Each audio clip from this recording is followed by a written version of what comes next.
Hi, my name is Jason, and this is Gregg Hensley from Stone Edge Services. And today we're here at the overlay training at our facility in Cleveland.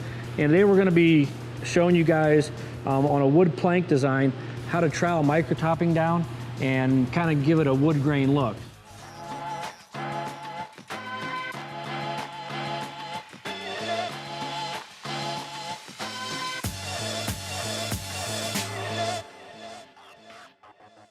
What we've done is we're using Stone Edge Surfaces micro topping for the top layer that we're going to trowel with a pull trowel and pull this trowel to create a wood grain finish.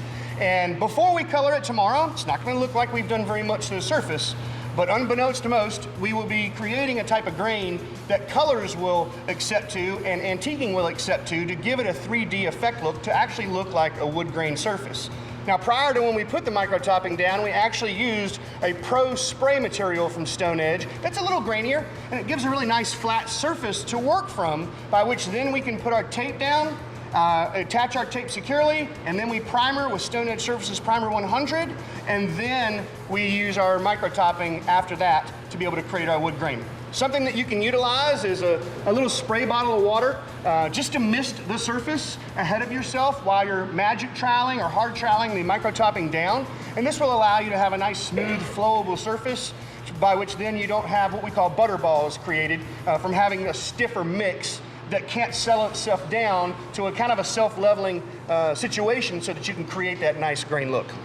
After we trowel this on, we'll pull this tape out, and that'll be the joint or the grout line. That is correct. Yeah. And as you see, we have kind of a charcoal or a graphite surface, and we're going to do a light wood plank with different earth tones. And then when we pull that tape, what will be left behind will be that darker grout joint look, which could be anywhere. We are using 1/4-inch tape right now. You could use 1/8-inch tape. We have guys that like to just score their lines, which is actually what I meant to do with this one before we actually taped it down, so that you have what looks like a click and tug and groove hardwood surface with no grout joints, but just a very fine line separating each plank. We won't have that necessarily here. It'll have a little bit of a grout joint, which could be any color. It could be white, beige, charcoal, or dark gray like you see here. And then when the sealer hits that, when it's finalized, it'll darken that grout joint and give it a really nice hardwood effect. Well, maybe what we'll do is, what if we pull one of them off so they can, pull one of the lines off? Score half, yeah, and tape half. Man, I think it's a great idea. Yeah, that way you can see both ways. Boom. Isn't it good I came up here today? So I don't have to pull this, and I don't have to be perfectly tight, because I'm going to be using a pull trowel to create a grain look. I like to use my magic trowel not with the angle of it down, but the angle of it kind of away from the product so that it glides a little bit easier. So I want to make sure I get all areas covered and just leave it just enough so that I can have enough substance to be able to pull with my pull trowel. The more substance I leave, the more grain I'm going to create with my actual pull trowel when it's time. If it's too thin, you'll show the charcoal and the graphite through the surface. That'll work. Which is not always a bad thing. No, not always a bad thing. It just depends on the technique and how much you may be wanting to put down. But when using a magic trowel, it's always nice to be up on the product so that you can work back instead of trying to reach over and do things from the side. Every surface is always going to be a little bit different. So when you start pull troweling, you'll be able to know right away if you have enough material, or maybe if you need to add a little bit more for substance to create your grain look. So now we'll hold that for a second. Grab a pull trowel. I'm letting the trowel act as a suction, okay?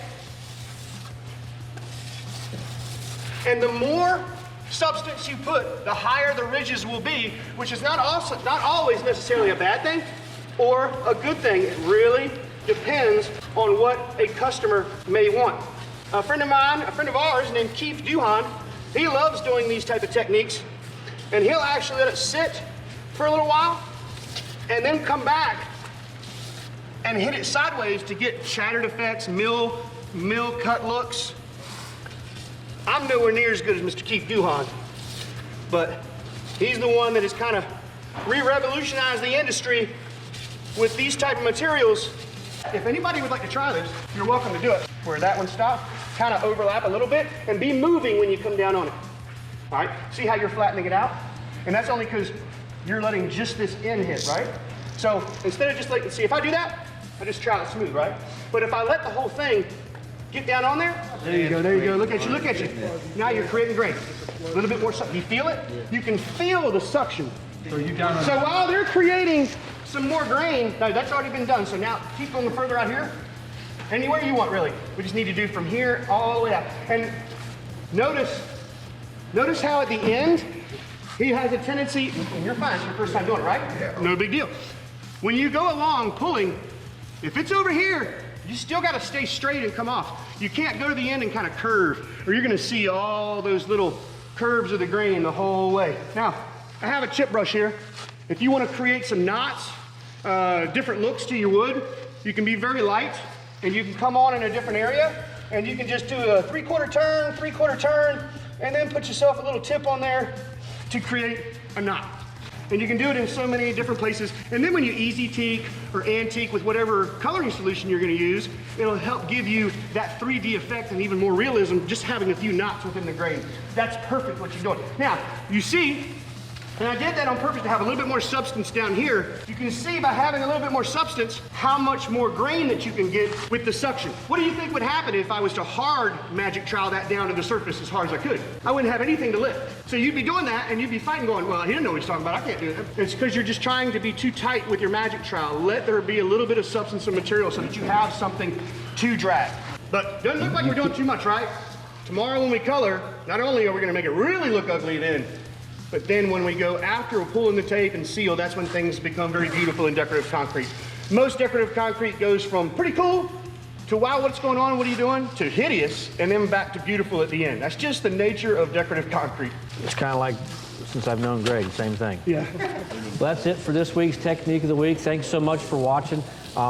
If you're interested in one of our trainings, go to our website, www.Deco-Crete Supply. We have a whole list of trainings that we do every year.